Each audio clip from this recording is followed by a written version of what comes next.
नमस्कार, बहुत बहुत स्वागत है आप सबका हमारे इस विशेष कार्यक्रम में। आपके साथ मैं हूं ममता चोपड़ा।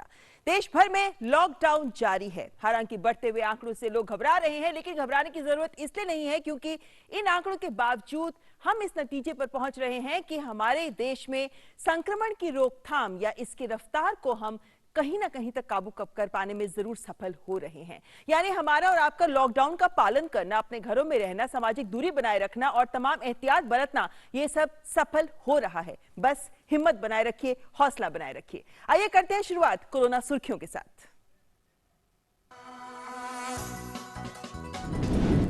मंत्री समूह ने की कोविड-19 की वर्तमान स्थिति और प्रबंधन के लिए किए गए कार्यों की समीक्षा।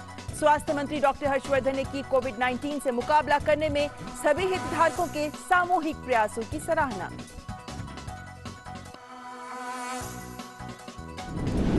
गृह मंत्रालय का अहम फैसला, ग्रामीण इलाकों में 50% स्टाफ के साथ मॉल्स को छोड़कर सभी पंजीकृत दुकानों को खोलने की अनुमति। शहरी इलाकों में आवासीय परिसर, एकांत की दुकानें, इन्हें खोलने की अनुमति। हॉटस्पॉट वाले इलाकों में पाबंदियां रहेंगी जारी।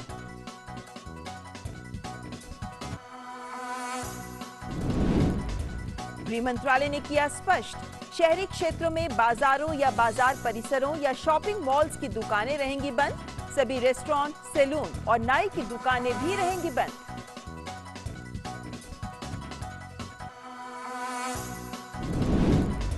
नागरिक उड्डयन मंत्री हरदीप सिंह पुरी ने दी जानकारी, उड़ान के जरिए देश में दवाइयों और चिकित्सा उपकरणों की आपूर्ति जारी।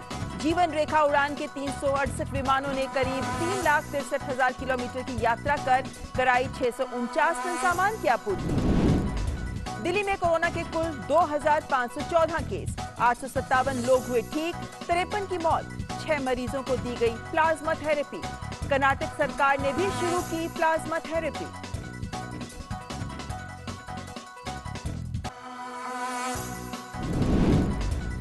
गोवा सरकार ने जारी किया आदेश, जिम, थिएटर्स, सार्वजनिक स्विमिंग पूल, कैसीनो, स्पा और massage parlours, salon, river cruise, night club और मल्टीप्लेक्स अगले आदेश तक रहेंगे बंद।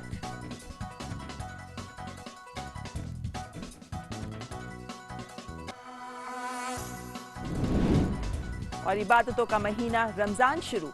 कोरोना के मद्देनजर उलेमा ने लोगों को दी हिदायत, तरावीह की नमाज, जुमे और दिन की 5 नमाज घर में ही करें अदा। सामूहिक इफ्तार जैसे आयोजन ना करें। रमजान की इबादत के दौरान करें सुनिश्चित कि ना फैले कोरोना वायरस। तो ये थी कोरोना सुर्खियां। आइए एक नजर डाल लेते हैं अब देश में कोरोना की आज तक के लिहाज से क्या है स्थिति। आज तक के लिहाज से देखें तो कुल संक्रमित सक्रिय मामले इस वक्त हैं 18,953। 5,210 ऐसे लोग हैं जो पूरी तरह से ठीक होकर अस्पताल से जिन्हें छुट्टी दे दी गई है। 779 लोग हैं जिन्होंने अपनी जान अभी तक गंवाई है। लेकिन कुल मामलों की संख्या देखें तो 24,942, कहीं ना कहीं 25,000 तक पहुंच रहा है ये आंकड़ा हमारे देश में, अगर हम कोरोना संक्रमण की स्थिति पर नजर डालें तो।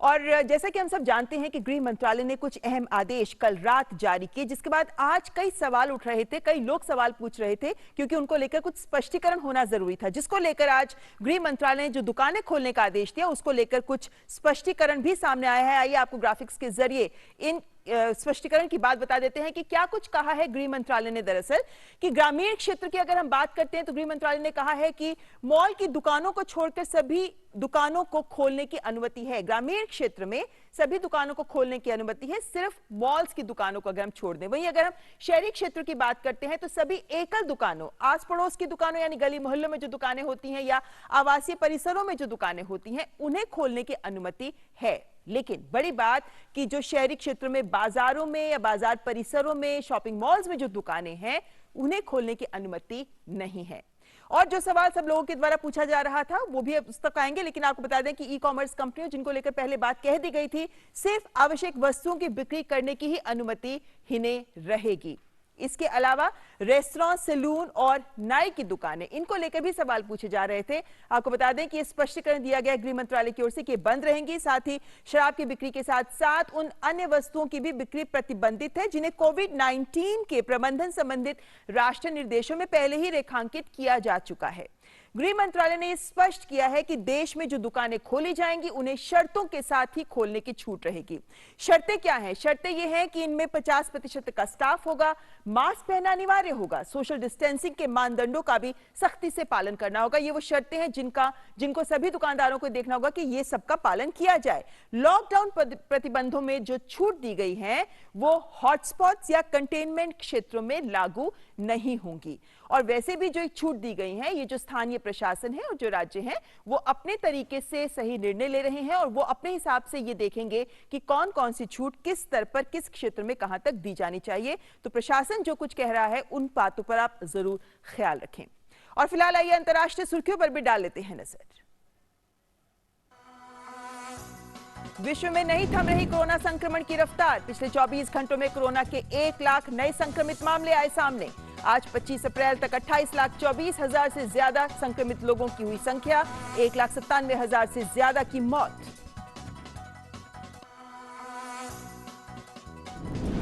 अमेरिका में संक्रमित लोगों का आंकड़ा 9 लाख के पार। दुनिया भर में कोरोना वायरस से मरने वाले लोगों में से 1/4 लोगों की मौत अमेरिका में।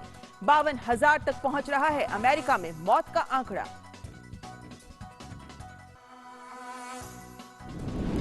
विश्व स्वास्थ्य संगठन ने कोविड-19 से लड़ने में स्वास्थ्य तकनीक के विकास के लिए अंतर्राष्ट्रीय सहयोग का एक मंच की शुरुआत की। WHO के महानिदेशक ने कहा, इससे सभी के लिए उपलब्ध होंगे कोविड-19 के खिलाफ प्रयोग होने वाली तकनीक। शुक्रवार तक चीन में 10 दिनों में कोरोना से नहीं हुई कोई मृत्यु। 82,000 से ज्यादा संक्रमितों में से 77,000 से ज्यादा हुए स्वस्थ। 4,632 की मौत।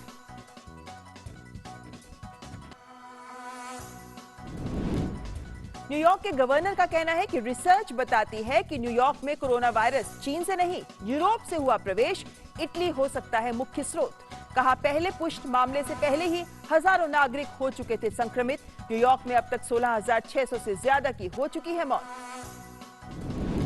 अमेरिका के फूड एंड ड्रग एडमिनिस्ट्रेशन ने कोविड-19 के इलाज में इस्तेमाल की जाने वाली हाइड्रोक्सीक्लोरोक्वीन के साइड इफेक्ट्स को लेकर चेतावनी जारी की। कहा, हाइड्रोक्सीक्लोरोक्वीन को उन रोगियों के उपचार के लिए आपातकालीन उपयोग करने की इजाजत है जो कोरोना वायरस से है पीड़ित।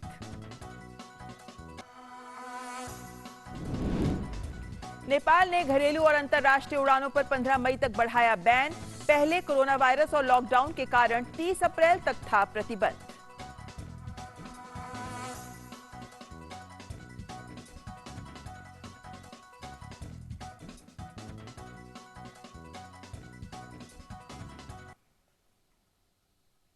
और अब बात करेंगे कतर की, क्योंकि कतर में जो भारतीय दूतावास है वो वहां जितने भी भारतीय फंसे हुए हैं उनकी कई तरह से सहायता कर रहा है।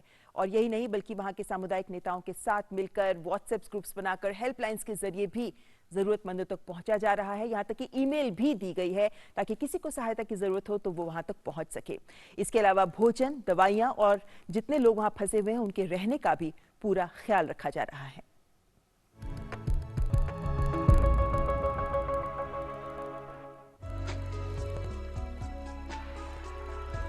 कतर में भारतीय दूतावास वहां फंसे भारतीयों की तत्परता से सहायता कर रहा है। सामुदायिक नेताओं के साथ मिलकर व्हाट्सएप ग्रुप्स बनाकर हेल्पलाइंस के जरिए जरूरतमंदों तक पहुंचा जा रहा है। किसी भी पूछताछ के लिए ईमेल का भी प्रयोग किया जा रहा है। यहाँ फंसे भारतीयों के भोजन, दवाइयों के अलावा इनके रहने का भी पूरा ख्याल रखा जा रहा है। यहाँ फंसे हुए भारतीयों में 25 हाउसमेट्स भी हैं जिनका पूरा ख्याल रखा जा रहा है। मैं आपको ये आश्वासन देना चाह रहा हूँ कि एम्बेसी ऑफ इंडिया दोहा अपने कैपेबिलिटी में जो भी कर सकती है वो सब चीज़ें करेगी। यहाँ जो इंडियंस फंसे हुए हैं, क्योंकि यहाँ से फ़्लाइट्स इंडिया को जा नहीं रही हैं आजकल, so we are doing everything in our capacity to help this Indians who are stranded here. And I am very very thankful to the Indian community benevolent forum, the Indian doctors club, the associations of Indian paramedics and all Indian volunteers who are taking every possible step and helping out in every possible way to take care of Indians who are stranded here.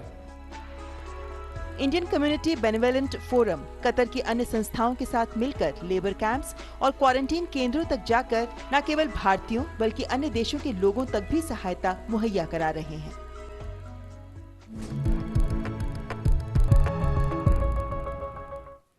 तो विदेशों में हमारे दूतावास कर रहे हैं भारतीयों की पूरी मदद, लेकिन देश में इस मुद्दे पर राजनीति भी हो रही है।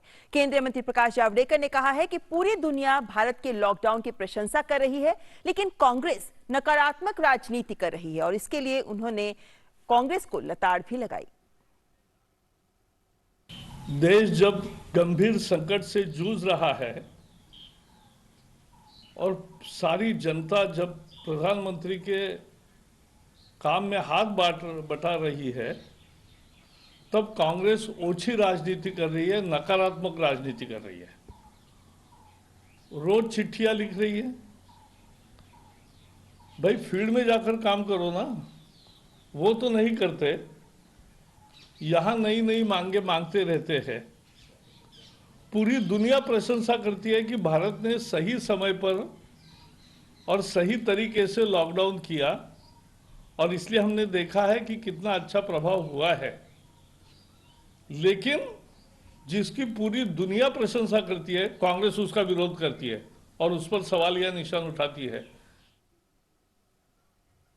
तो कोरोना की समस्या के मद्देनजर देश का एकजुट होना इस वक्त है बहुत जरूरी। और आइए अब कुछ अफवाहों पर नजर डाल लेते हैं, क्योंकि आए दिन कुछ ना कुछ अफवाहें सोशल मीडिया पर छाई रहती हैं, जिसके लिए सच क्या है ये जानना भी बहुत जरूरी है। और जैसे कि एक अफवाह जो सामने आ रही है वो ये, जो झूठ है वो सामने आ रहा है कि कोरोना सहायता योजना की तरफ से 1000 रुपए की सहायता राशि सभी को दी जा रही है। फॉर्म भरें और 1000 रुपए प्राप्त करें। ये खबर है जो सोशल मीडिया पर लगातार आ रही है, लेकिन ये झूठी खबर है, फेक न्यूज है। ये सच क्या है आपको बताते हैं कि सच ये है कि केंद्र सरकार द्वारा ऐसी कोई भी योजना नहीं चलाई जा रही। मैसेज में ये दावा जो किया गया है और जो लिंक दिया गया है, ये दोनों फर्जी हैं। आप जालसाजों से सावधान रहें। एक और झूठी खबर जो सामने आ रही है कि भारतीय दूरसंचार विभाग ने सभी मोबाइल यूजर्स को 3 मई तक फ्री इंटरनेट देने का ऐलान किया है और इसे प्राप्त करने के लिए भी जो लिंक दिया जा रहा है उस पर क्लिक करिए। तो ये खबर इसलिए भी कही जा रही है कि भाई लॉकडाउन के मद्देनजर क्योंकि इंटरनेट का इस्तेमाल बढ़ गया है, इसलिए ऐसी खबर सामने आ रही है, लेकिन ये झूठ है। सच क्या है कि ये दावा बिल्कुल झूठा है, दिया गया लिंक भी फर्जी है। दूरसंचार विभाग की ऐसी कोई योजना नहीं है, तो आप इन अफवाहों में ना फंसे, इन पर विश्वास कतई ना करें। एक और अफवाह जो सामने काफी दिनों से सोशल मीडिया में छाई हुई है और कई मंचों पर इसका स्पष्टीकरण दिया जा चुका है कि 5G तकनीक से कोरोना वायरस संक्रमण फैलता है।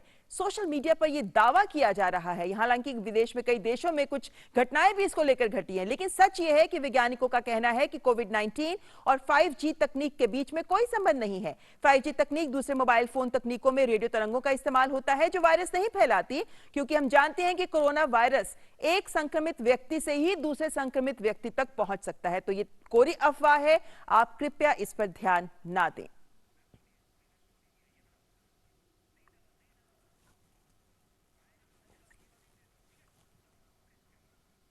तो ये अफवाहें हैं जिनको लेकर हम आपके सामने सच लगातार रखते रहते हैं इस मंच से। और कोरोना महामारी की वजह से लॉकडाउन के कारण किताबों की दुकानें बंद हैं। नए शैक्षिक सत्र की ऑनलाइन शिक्षा आरंभ होने के कारण किताबों की मांग काफी अधिक हो रही थी। बच्चों को भी लिखने पढ़ने में काफी कठिनाइयों का सामना था। ऐसे में गृह मंत्रालय ने किताबों की दुकानों को लॉकडाउन के दौरान खोलने की इजाजत देने के बाद अब पंचकुला में किताबों की दुकानें आज से खुल गई हैं। आइए देखते हैं ग्राउंड रिपोर्ट पंचकुला से।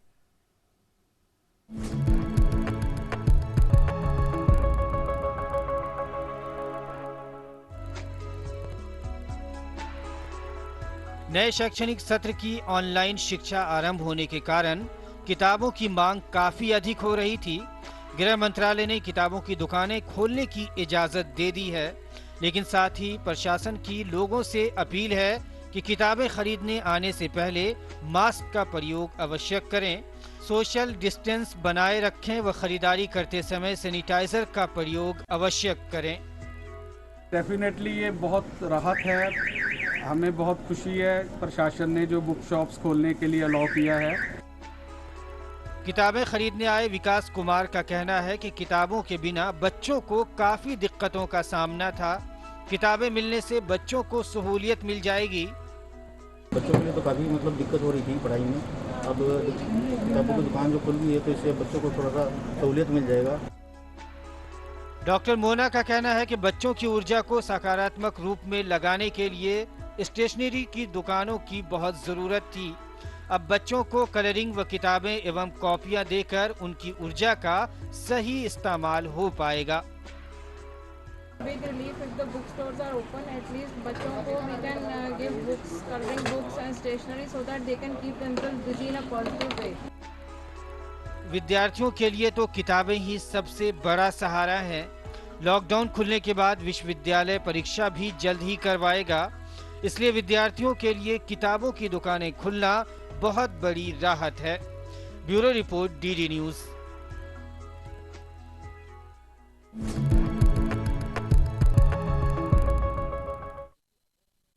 मंत्री ने अभी कुछ दिन पहले पंचायतों से बातचीत की थी, संवाद किया था। और जब हम कोविड-19 के संक्रमण की बात करते हैं तो इस संक्रमण को रोकने में ग्राम सभाओं और खास तौर पर इनमें मौजूद महिलाएं बढ़ चढ़कर अपना योगदान दे रही हैं। ऐसी एक तस्वीर मराठवाड़ा के जालना जिले में आई, जहां कोरोना के डर से किसी के आगे न आने के बाद खुद महिला ग्राम सेवक ने ट्रैक्टर चलाकर गांव में विषाणु निरोधक दवा का छिड़काव किया। आइए देखते हैं ग्राउंड जीरो रिपोर्ट।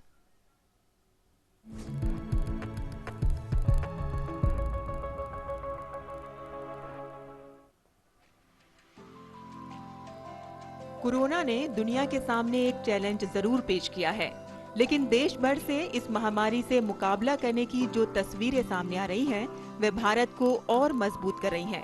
कोविड-19 महामारी के बीच जालना जिले के गुंडेवादी गांव की महिलाओं ने भी मोर्चा संभाल लिया है। इन महिलाओं का मनोबल बढ़ाया है गांव की ही महिला ग्राम सेवक अनन्या भालके ने, जिन्होंने कोरोना के खौफ के बीच खुद ही ट्रैक्टर चलाकर गाँव में दवा का छिड़काव किया। दरअसल कोरोना के डर से गांव के कई लोग काम पर नहीं आ रहे हैं। ऐसे में ट्रैक्टर चलाने के लिए चालक का प्रबंध करना मुश्किल था, लेकिन अनन्या भालके ने इसे आसान कर दिया। सब लोग पैनिक हो गए थे, घबरा गए थे, तो ऐसे टाइम पे फिर मैंने खुद ट्रैक्टर का स्टीयरिंग हाथ में लेके मैंने गांव में फॉगिंग की।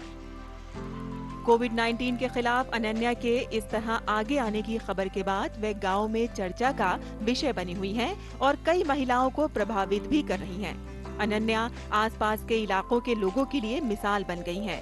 अनन्या की तरह पूरे देश से इस तरह की मिसालें सामने आ रही हैं, जो भारत की मजबूती का सबूत हैं। जालना से अनंत साली के साथ मुंबई ब्यूरो, डीडी न्यूज।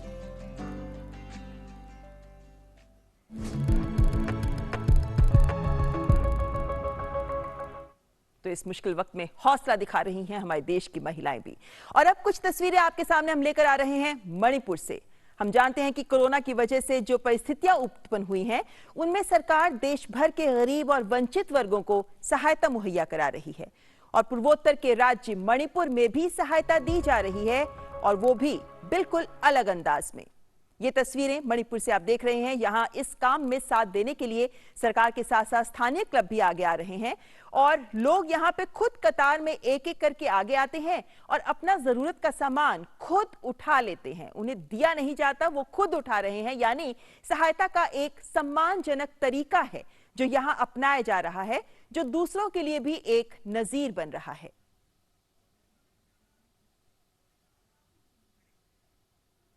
और अब बात हिमाचल प्रदेश की करते हैं, जहां कोविड-19 की रोकथाम के लिए विशेष इंतजाम किए गए हैं।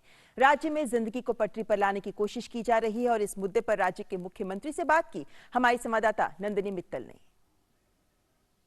हिमाचल प्रदेश में कहा जाए तो सरकार ने जो बाहरी राज्यों में लोग फंसे हुए हैं, उनको कहीं ना कहीं लाने की कवायद शुरू कर दी है। जिंदगी जो है वो पटरी पर आने लगी है, मनरेगा के काम शुरू हो गए हैं। हमारे साथ इन सारी बात पर बात करेंगे हिमाचल प्रदेश के मुख्यमंत्री जयराम ठाकुर जी। ठाकुर साहब, कहें कि जिंदगी पटरी पर आने लगी है? निश्चित रूप से, क्योंकि हिमाचल प्रदेश में हम महसूस कर रहे हैं कि हम एक बहुत अच्छी परिस्थिति में हैं। हमारे पास अब पॉजिटिव केस जो है वो नंबर कम होता जा रहा है, और हिमाचल कोरोना से बाहर निकलता हुआ हमको महसूस हो रहा है। और इसके लिए मैं एक तो हिमाचल प्रदेश की जनता का आभार व्यक्त करता हूं, विशेष तौर से उनका सहयोग रहा, हर कदम पर हमको मदद मिली उनको उनकी ओर से। और ऐसी परिस्थिति में जहां तक बच्चों की बात है, जहां बच्चे हैं, बच्चे के साथ साथ और भी बहुत सारे लोग जो प्रदेश से बाहर ऐसे संकट में फंसे थे, परेशानी में रहे काफ़ी लंबे समय तक, उन तक हमने मदद उस दौरान भी पहुंचाने की कोशिश की जहां वो फंसे हुए थे।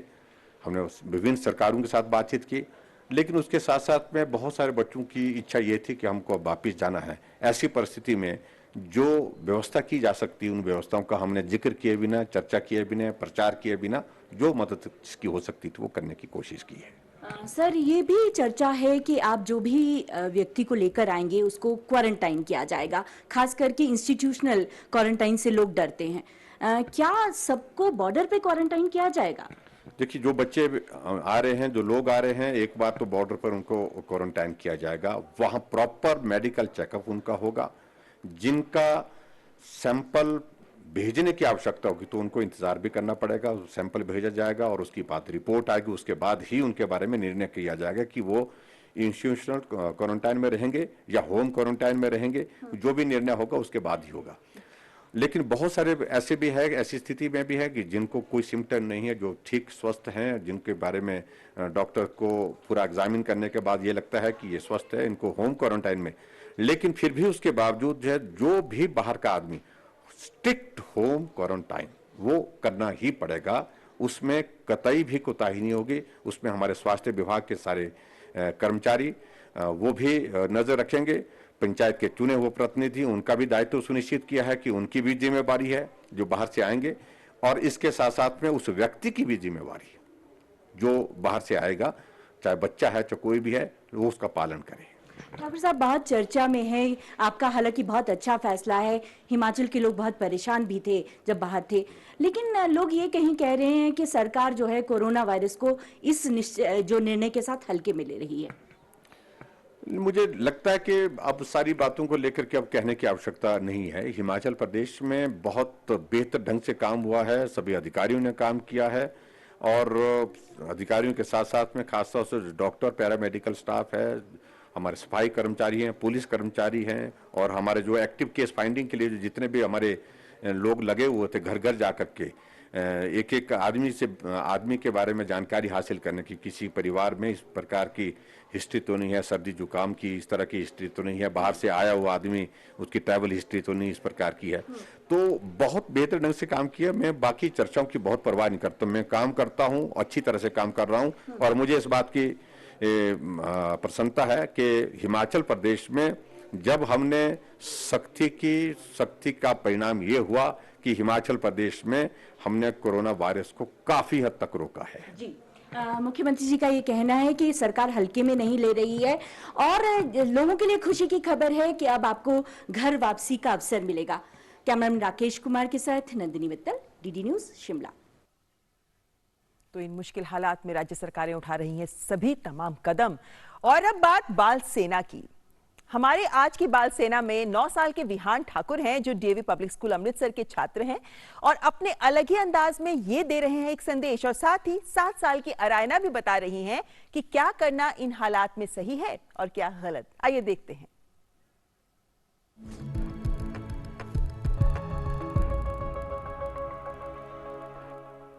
कोरोना वायरस सारा दिन बचता पुलिस वालों का सायरन,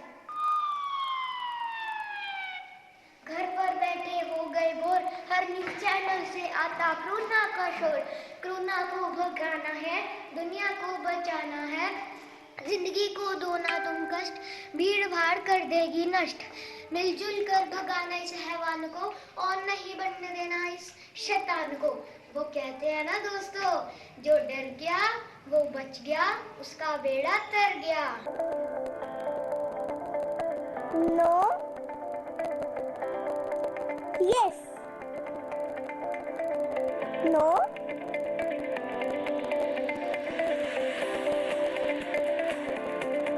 Yes. No.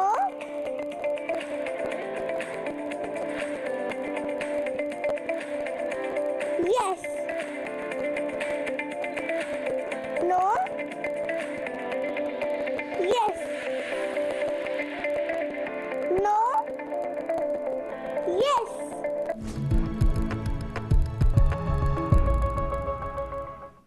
तो देखा आपने, बच्चे भी समझते हैं लॉकडाउन के नियम और हम और आप भी समझते हैं, लेकिन इनका पालन करना भी बहुत जरूरी है। तो अपने आसपास के भी लोगों को जो ये नहीं कर रहे उनको जरूर समझाइए, क्योंकि यही लॉकडाउन है जो हम सबके लिए सोशल वैक्सीन है, जिसके जरिए हम सब कोरोना के वायरस से बच सकते हैं।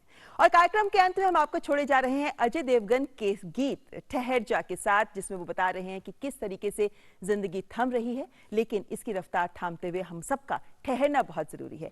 आप आनंद उठाइए इस गीत का, हमें दीजिए इजाजत। नमस्कार।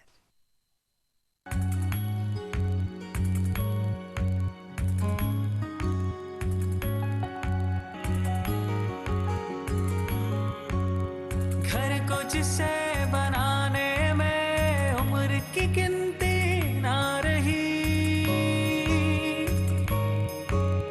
भागते भागते बिस्तरों पे कब रात की सुबह हुई। क्या बनाया क्या सजाया, थोड़ा तो हिसाब रखता जा।